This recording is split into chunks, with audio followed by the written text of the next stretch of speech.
What's up, guys? It's me, El Fantasticus, and today we'll be reading Trapped in a Video Game again. Last time when we left off, Jess discovered that they glitched the game and that the home portal was locked. This means that he cannot get back to the real world and is stuck in this video game. Now, let's continue. Chapter 7, Mark Day. What now? Eric backed up. I don't know. We're trapped? I'm sure there's a way out. Oh, really? I blasted the locked door. Nothing. I chunked a grenade at it. Didn't even make a dent. Then I blasted Eric. He reappeared on the other side of the island. I started marching toward him. This is all your fault! I blasted him again. He disappeared and reappeared again. Now what are we going to do? Another blast. Nobody knows we're in here. Blast. And even if they did, what would they do? Reprogram the game and erase us? Blast. We're supposed to go on a field trip to the science center next week, and I really wanted to go to the science center. Blast. This blast is blast. Oh, blast. Your blast fault. Blast, blast. By the end of my little speech, Eric was just hanging his head while I blasted him to video game death over and over again. I'm sorry, he finally said. I glared and blasted him again. It is all my fault. I shouldn't have made you come without asking. He plopped onto the sand. I sat down next to him. No, you shouldn't have. But I did have a choice, and I decided to keep going. So I guess we're in this together. Eric didn't say anything. He just kept his head down and started drawing a sad face in the sand. Except Eric is really bad at drawing, so the face looks like a melty pizza. Come on, I picked him up. Let's find a way out of here. We walked through the replay portal and reappeared back on the top of the waterfall at the beginning of the level. Okay, I said. When we got into the video game, it felt like we were falling, right? So maybe we just need to jetpack high enough to escape. Eric shook his head. Won't work. Won't work. We'll bonk our head on the ceiling first. I looked up at the clear blue sky above me. Okay, Mr. Positive, what ceiling? The whole world is way too big to put into a video game, so programmers make it look like their levels stretch on forever, but they put in these invisible walls and ceilings to keep you from leaving. I remembered the invisible fence in the Rockies. Okay, but maybe there's a portal hidden somewhere. Eric shrugged. Well, grab a jetpack and let's see. We scoured every inch of our fake Hawaiian island. Eric was right. It was a lot smaller than I thought. In a single afternoon, we had jetpacked across every acre of rainforest, trekked across every beach, and even hiked up the volcano. No hidden portal. At Pearl Harbor, while we were looking for an unlocked spaceship we could use to escape, Eric spoke up. Do you think they'll have a Mark Day for us at school? Mark Whitman was a kid in our class who had disappeared last month. Word around town was that he had drowned trying to swim across the Mahoning River after a storm.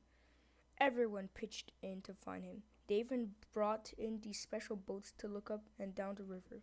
When they couldn't find his body after 2 weeks, they finally decided to hold a memorial service at school. They set up a gigantic picture of Mark on stage, and his big blue eyes stared at us while a bunch of people got up to say nice things about him. Then we got to go home early. I remembered being sad, but also a little excited that we got an extra day off. I got mad at myself for feeling like that. Stop it, I told Eric. That's not going to happen. You didn't tell your parents where you were going, did you? I was silent. And my parents were only going to be gone for an hour or two. They have no idea. How long have we been in here? Half a day? A whole day? They're probably already looking for us. I knew he was right. My mom would probably think I'd gotten kidnapped, and my dad would say Eric and I were hiding in the woods. I glanced back at Eric. He looked like he was going to start crying. Come on, I said. Let's go back to Sand Monster Island. We jumped off the cliff from before, jetpacked over the ocean, and let the big bats take us to the island. Sure enough, the sand monster was back. We teamed up and defeated him in no time. This time, he didn't start glitching when we beat him. He just shrieked and disappeared into the island. In his place, the portals reappeared, but now instead of 3, there were 4. That's it, I said, pointing to the 4th portal. That's our way out. Eric shook his head. No, that one just sends you back to previous levels. He took a closer look at the locked home portal. Wait a second. Look at this.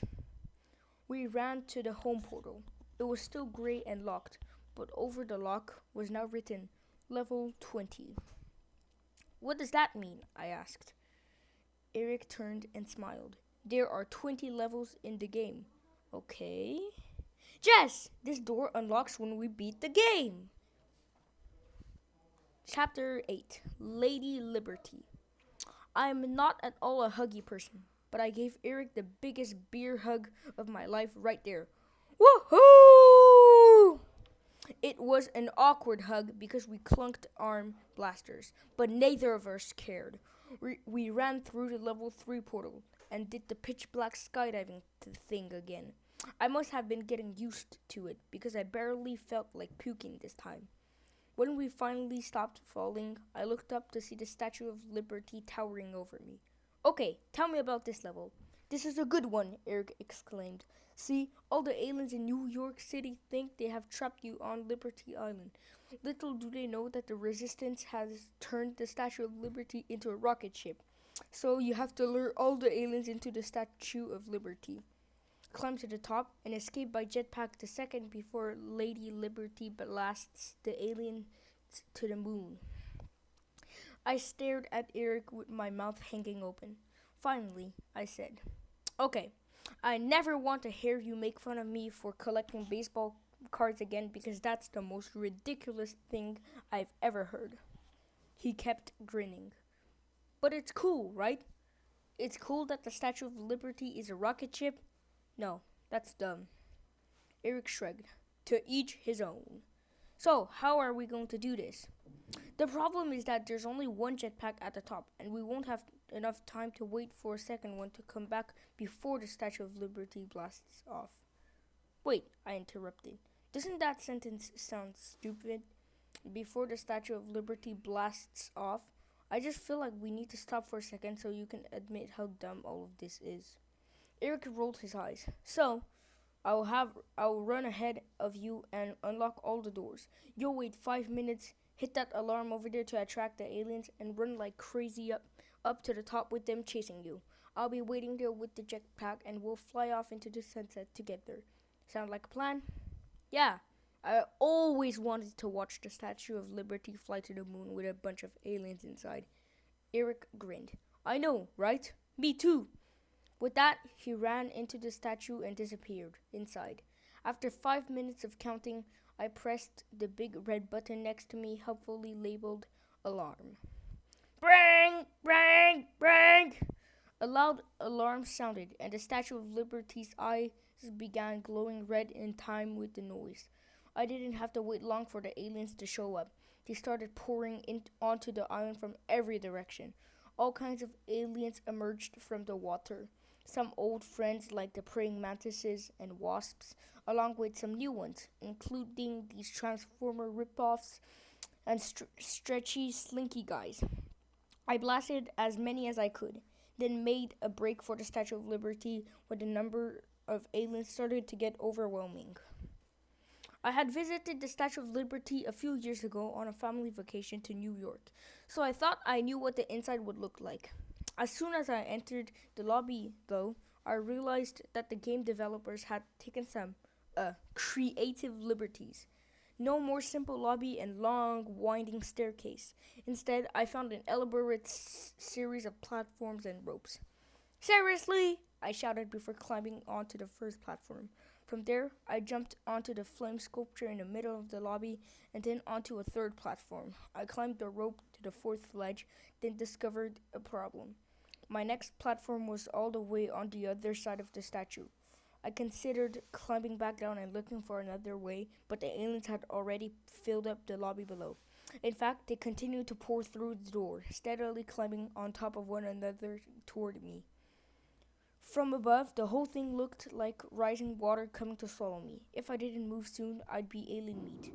I reminded myself that I'd just reappear back at the beginning of the level if I fell into the pit of squirming, shrieking aliens, but it still felt super scary. I took a deep breath and remembered something I had learned during my training. Okay, maggot, Sergeant Sandpants had said. When you come across a large pit, shoot your blaster at the ground in the middle of the jump to give yourself an extra boost. What are you talking about? I'd yelled at the time. Now I knew. I took a deep breath, jumped as far as I could, then shot a blast down into the pit the second I started falling. It worked! The blast gave me just enough lift to make it to the other side. I continued climbing and jumping and blasting my way up the Statue of Liberty as the tide of aliens rose closer and closer to me. In gym class, I'd never been the best at pull-ups, and by never the best, I meant unable to do anything but hang from the bar like a noodle. But I was able to climb every ledge with no problem thanks to my new, strong, mechanical blaster arm. By the time I reached the top, I was actually starting to have fun. I opened the door and ran up the last staircase to the Statue of Liberty's crown. All right, Eric, let's blow this popsicle stand. I don't know where that came from, blow this popsicle stand. It's something I have never said once in real life, but it seemed like something a cool video game hero might say. I stopped in my tracks when I rounded the corner. In the middle of the room was Eric, wearing a jetpack, pointing a blaster at me. Also, for some reason, he was wearing a gas mask. Oh, and one more thing. His right arm was long, slimy, and gray. Dun dun dun! Why was Eric, or is it Eric actually, pointing a blaster at Jess? Is he planning to betray him and blast him into the middle of the aliens? Oh, I have a theory. When Jess said that his right arm was long, slimy, and gray, it made me think that maybe this isn't Eric. Maybe this is a new kind of alien? Watch my next video to find out.